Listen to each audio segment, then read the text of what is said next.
Hello, my name is Kat, and today I want to talk about all the exciting new books that are about to come out. Y'all don't even know how happy I am that it is September. You see, I don't really have air conditioning, so the last few months have been sweaty. Now, if you're familiar with publishing, you might be aware that the autumn season is just really poppin' with the book releases. There are so many books that sound so awesome, and my original list was like twice as long, but I narrowed it down to my top 15. These are the ones I'm most excited for and that I expect I'll actually be able to read in the next couple months here. So let's get into it. So first up, we have here Frankly in Love by David Yoon, which is out on September 10th. And this is the BOOKSPLOSION Book of the Month pick for September. We're working with Penguin Random House on this one. This is a debut novel. It's a contemporary rom-com standalone. This is about a boy named Frank who is Korean American, and his parents want him to find a nice Korean girl to date. But Frank has fallen for a white girl, and in order to date her,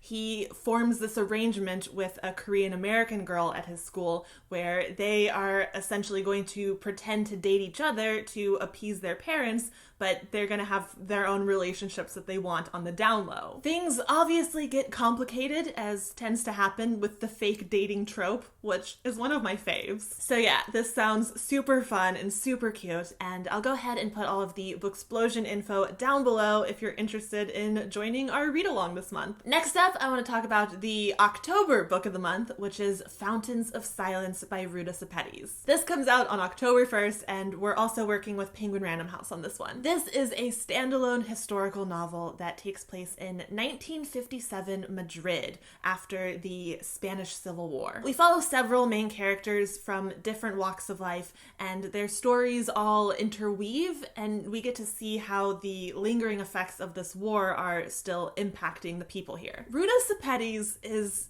just like an amazing writer. She writes about these historical events in such a cinematic and epic way, and I cannot wait to read another book by her. And again, that BOOKSPLOSION info is down below if you're interested in joining our read-along. And then we have the November book of the month, which is Cursed by Thomas Wheeler and Frank Miller. This book is also out on October 1st, and we're working with Simon & Schuster on this one. Now, this is exciting because there's already a Netflix adaptation in the works for this book. It's coming out next year. Also, this book has illustrations by Frank Miller, who's like a legend in the comic world. And his works have kind of a darker, gritty edge, so I'm interested to see that style applied to a King Arthur retelling. Especially in this version, where whoever wields the sword is the one true king, but this sword has just chosen a queen. So yeah, I'm into it. And again, all of the read-along info is down below in the description if you want to join in. Alright, Book of the Month announcements done. We're gonna go through the rest of this list in chronological order by release date. First is a book that actually just came out, 5 Dark Fates by Kendara Blake, which came out on September 3rd. This is the 4th and final book in the 3 Dark Crowns series. Basically, this is a fantasy series about triplet princesses,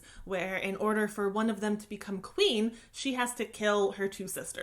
I did do a video talking more about the series, so I'll link that down below if you want some more details. But yeah, I've really enjoyed the series so far, so of course, I gotta read the 4th and final book. Next up, I have here Gideon the Ninth by Tamsin Muir. And this comes out on September 10th. So you might recall that Gideon the Ninth is the one book I got from Book Expo this year. I was really hoping I could read this before it came out, but I failed. Actually, I haven't failed yet. I have like 5 days. I could read this. Will I though? I mean, probably not in the next 5 days, but I will definitely be reading this because I've heard amazing things about it. It sounds so cool. It's an adult science fantasy about lesbian necromancers exploring a haunted spaceship, and just everything about that sounds awesome. Next up is the book that you're all just waiting for me to mention, and if I didn't mention it, I'd probably get a lot of concerned messages that are like, Kat, are you okay? Was that a signal? Do you need help? We are currently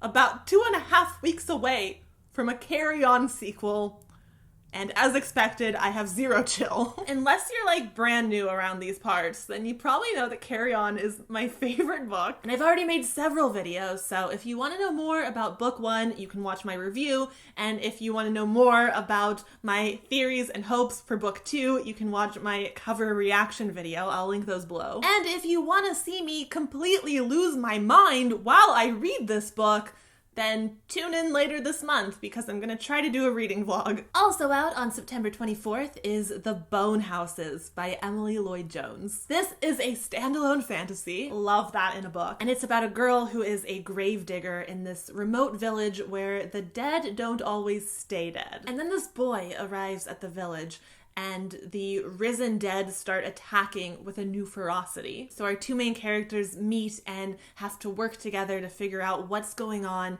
and to try to end this decades-old curse. This sounds so good and so eerie and like the perfect Halloween atmospheric read. Moving on to October, my favorite month. On the 1st, we're getting Criers War by Nina Varela. This is the first book in a new sci-fi fantasy series. And basically in this world, there are androids who were meant to be people's playthings, but there was an uprising, and now the androids are in charge. We follow two characters. The first is the android princess named Crier, and we also follow Ayla, who is a servant to the androids, and she is determined to kill the android princess. But they end up falling in love instead. I'm pretty sure that's the direction the story is going. Like, that's why I want to read this book. I heard it was a female-female romance with enemies to lovers, and I pre-ordered it so quickly I sprained my finger.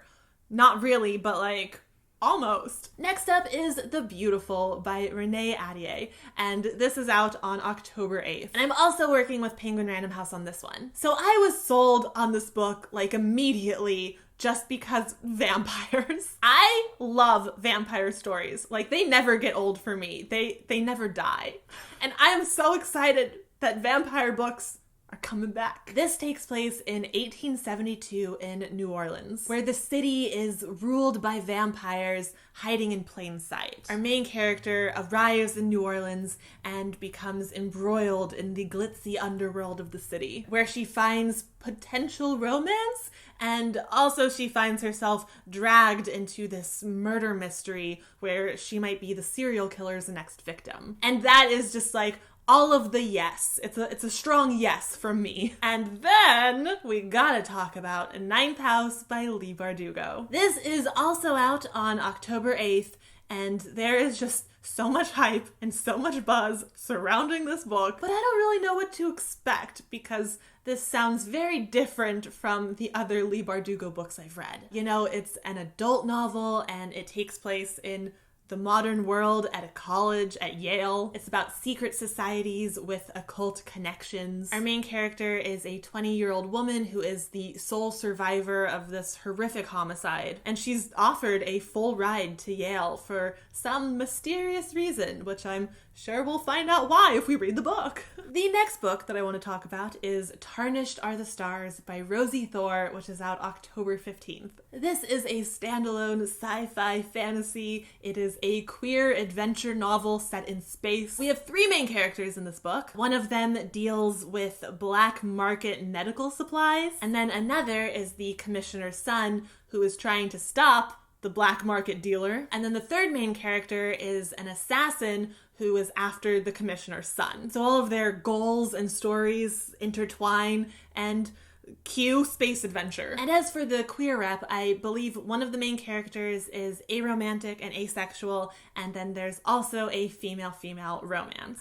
So yeah, sign me the heck up. Next up is Coral by Sarah Ella, and this is out on November 5th. I am really excited for this one. I'm actually working with the publisher HarperCollins on this. This is a mermaid book. It's a take on the Hans Christian Andersen tale, but what's especially interesting about this take on the story is that it really explores mental health from several different perspectives. We follow three main characters. The first is Coral, who is a mermaid, and in her society, emotions are considered a disease of the humans, and there's worry that she's infected. Then we follow Brooke, who is at a group therapy home, and she's really struggling with anxiety and depression, and being around the ocean is really the only thing that brings her comfort. And then we also follow a boy named Merrick, who is trying to get away from his controlling father, and his younger sister just attempted suicide. So he is determined to find their mother and bring her back home because surely that will fix things. I am super intrigued by this, especially especially by the blending of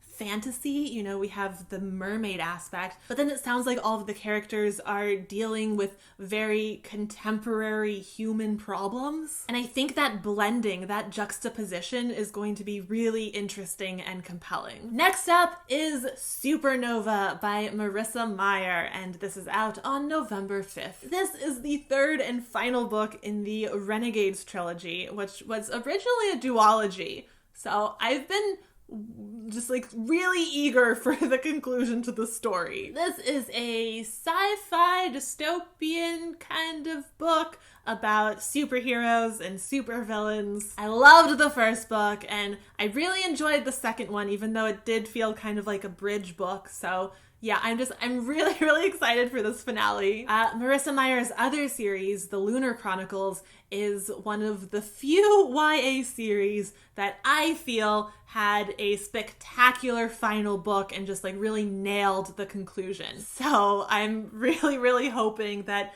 this book is just amazing and like wraps the story together beautifully. I cannot wait to see how it all goes down. Also out on November 5th is The Starless Sea by Erin Morgenstern. Now, Erin Morgenstern wrote The Night Circus, which I loved, but that's her first and only book until now. This is another adult fantasy novel. I believe it's also a standalone. This is about a young man who finds this mysterious book in the stacks, and as he's reading it, he realizes that one of the stories in this book is straight out of his childhood. And that just sets him off on this adventure to this underground library to figure out what's going on. And that's kind of the very simple premise of this book. Like, from the description, it sounds like there's a lot more going on. And from my experience reading The Night Circus, I kind of expect this to have similar lush atmospheric writing and a lot of complexity between the characters and the various storylines. And last, but certainly not least, I want to talk about Starsight by Brandon Sanderson. This is out on November 26th. It is the sequel to Skyward, which was one of my favorite books of last year. It's a sci-fi series about a teenage girl who is training to become a fighter pilot to, keep the human race alive against these aliens that keep attacking from space. Brandon Sanderson is one of my favorite authors. I just think he's a brilliant storyteller. I love his worlds and the way he constructs plots. And again, Skyward was just fantastic. So yes, sequel, please, I need it. All right, that is it. That is my list of all the books that I personally am most excited for in these coming months. Obviously, there are a lot of exciting books that I did not mention, mostly because there's a ton of series that I'm not caught up on. But yeah, I'd love to hear from you. What are your top 3 most anticipated books of the rest of the year? Let me know. Thank you so much for watching this video. I hope you enjoyed it. I hope you have a wonderful night and a wonderful fall full of wonderful books. And I will have another video up soon. So I'll see you then. Bye!